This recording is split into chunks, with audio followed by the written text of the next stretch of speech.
Hi friends, welcome to Indu's kitchen. இன்றைக்கி நம்ம சேனலில் நம்ம எல்லாருமே சின்ன வயசில் சாப்பிட்டு என்ஜாய் பண்ண சீனி சேவ் ரெசிபி தாங்க பார்க்க போகிறோம். இது நல்லா அவுட்டரில் நல்ல ஸ்வீட்டாகவும் உள்ளுக்குள்ளே நல்லா கிறிஸ்பியாகவும் ரொம்ப நல்லா இருக்குங்க சாப்பிட்றதுக்கு. நீங்கள் உங்கள் குழந்தைங்களுக்கு செஞ்சு கொடுத்தாலும் அவங்களும் ரொம்ப விருப்பமாக சாப்பிடுவாங்க. கண்டிப்பாக ட்ரை பண்ணி பாருங்கள். ரெசிபியை பார்க்குறதுக்கு முன்னாடி நம்ம சேனலை சப்ஸ்கிரைப் பண்ணாதவங்க ப்ளீஸ் சப்ஸ்கிரைப் பண்ணிக்கோங்க. கூடவே பெல் ஐக்கானையும் கிளிக் பண்ணிவிட்டு ஆளுங்கிற பட்டனையும் கிளிக் பண்ணிக்கோங்க. ஃபர்ஸ்ட் ஒரு பாத்திரத்தில் 1 கப் அளவு கடலை மாவு எடுத்துக்கலாங்க. நீங்கள் எந்த கப்பில் கடலை மாவு எடுத்தீங்களோ அதே கப்பில் 1/4 கப் அளவு இடியப்ப மாவு எடுத்துக்கோங்க.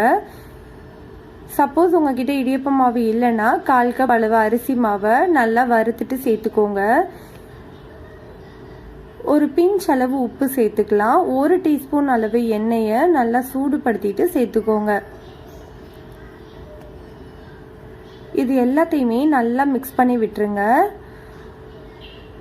நல்லா மிக்ஸ் ஆனதுக்கு அப்புறமா கொஞ்சம் கொஞ்சமாக தண்ணி ஊற்றி இடியப்ப மாவு பதத்துக்கு பிசைஞ்சு எடுத்துக்கலாங்க.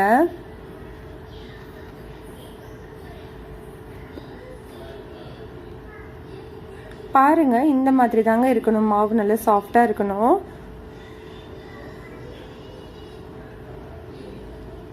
இப்போ நம்ம அந்த சேவ் செய்கிறதுக்கு நான் இந்த அச்சு தாங்க யூஸ் பண்ணி பார்த்தேன். இது ரொம்ப சின்னதாக இருக்கிறதுனால கொஞ்சம் பெருசாக இருந்துச்சுன்னா நீங்கள் அதை யூஸ் பண்ணிக்கோங்க, இல்லை ஒரு ஹோல் பெருசாக இருந்தாலும் யூஸ் பண்ணிக்கோங்க.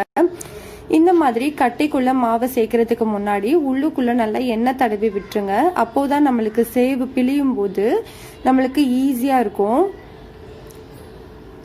பாருங்க, இந்த அச்சு சின்னதாக இருக்குன்னு சொன்னேன் இல்லையா, அதனால இந்த அச்சில் நான் யூஸ் பண்ணி செய்கிறேங்க. உங்ககிட்ட சப்போஸ் என்னோடது மாதிரி சின்னதாக இருந்ததுன்னா இந்த அச்சு இருந்தால் யூஸ் பண்ணிக்கோங்க. டிஃப்ரென்ஸும் தெரியல, நல்லா இருக்குங்க. ஒரு கடாயில் எண்ணெய் சூடுபடுத்தினதுக்கு அப்புறமா நம்ம இதை பிழிஞ்சு விட்டுறலாங்க. ஒரே நேரத்தில் மொத்தமாக பிழிஞ்சிடக்கூடாது, கொஞ்சம் கொஞ்சமாக பிழிஞ்சு எடுத்துக்கோங்க. மொத்தமாக நம்ம பிழிஞ்சு விட்டால் வேகாது. அதே மாதிரி போட்ட உடனே திருப்பி விட்டுறாதீங்க. மீடியம் ஹீட்டில் வச்சுட்டு ஒரு 2 நிமிஷம் கழித்து திருப்பி விடுங்க.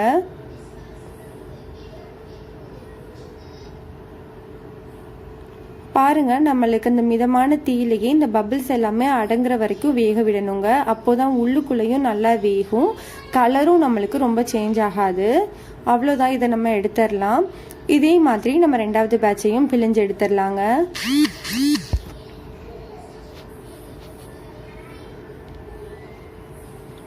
மீடியம் ஹீட்லேயே வச்சு நம்ம நல்லா வேக விட்டு எடுத்துக்கலாம்.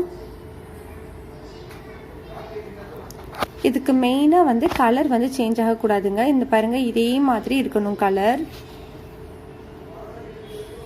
இப்போ நம்ம பொரிச்செடுத்தது எல்லாமே நல்லா ஆறினதுக்கு அப்புறமா சேவ் எல்லாத்தையும் இந்த மாதிரி கைகளாலேயே சின்ன சின்ன பீசஸாக உடைச்சி விட்டுடலாம்.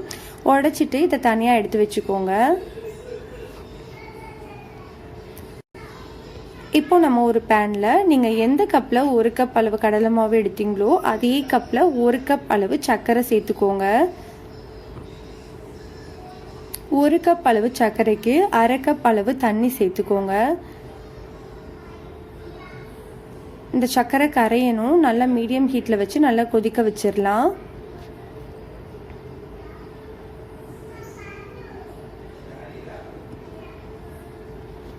இப்போ பாருங்கள், இந்த மாதிரி கொதிச்சுட்டு இருக்கும்போது 2 ஏலக்காயை தட்டிட்டு சேர்த்துக்கிறேங்க. நீங்கள் ஏலக்காய் தூள் யூஸ் பண்ணுற மாதிரி இருந்துச்சுன்னா 1/2 டீஸ்பூன் அளவு ஏலக்காய் தூள் சேர்த்துக்கோங்க. மீடியம் ஹீட்டில் வச்சு நல்லா இந்த மாதிரி திக்கான உடனே ஒரு சின்ன பவுலில் கொஞ்சமாக தண்ணி எடுத்துக்கோங்க. இந்த மாதிரி திக்கான உடனே நம்ம ஸ்டவ்வை லோ ஹீட்டில் வச்சுருங்க. இந்த மாதிரி 2லேருந்து 3 ட்ராப்ஸ் அளவு சர்க்கரை தண்ணியை உள்ளே விட்டு இந்த மாதிரி உருட்டி பாருங்கள். இந்த மாதிரி சாஃப்டான பாலாக இருக்கணும். சாஃப்டான பாலாக வந்துருச்சுன்னா உடனே ஸ்விட்ச் ஆஃப் பண்ணிடுங்க. ஒரு 1 நிமிஷம் எக்ஸ்ட்ரா போனால் கூட நம்மளுக்கு ஹார்டான பாலாக மாறிடுங்க. அப்போ நம்மளுக்கு சீனி சேவ் நல்லா சாஃப்டாக இருக்காது. உடனே நம்ம இதை ஸ்விட்ச் ஆஃப் பண்ணதுக்கு அப்புறமா இந்த சேவ் எல்லாத்தையுமே கொட்டி நல்லா கிளறி விட்டுருங்க. இந்த சேவ் எல்லாத்துலேயுமே சர்க்கரை நல்லா மிக்ஸ் ஆனதுக்கு அப்புறமா நம்ம ஸ்டவ்வை திரும்ப ஆன் பண்ணி லோ ஹீட்டில் வச்சுக்கலாம். லோ ஹீட்டில் வச்சு ஒரு 4லேருந்து 5 நிமிஷம் நல்லா கலந்து விட்டுட்டே இருங்க.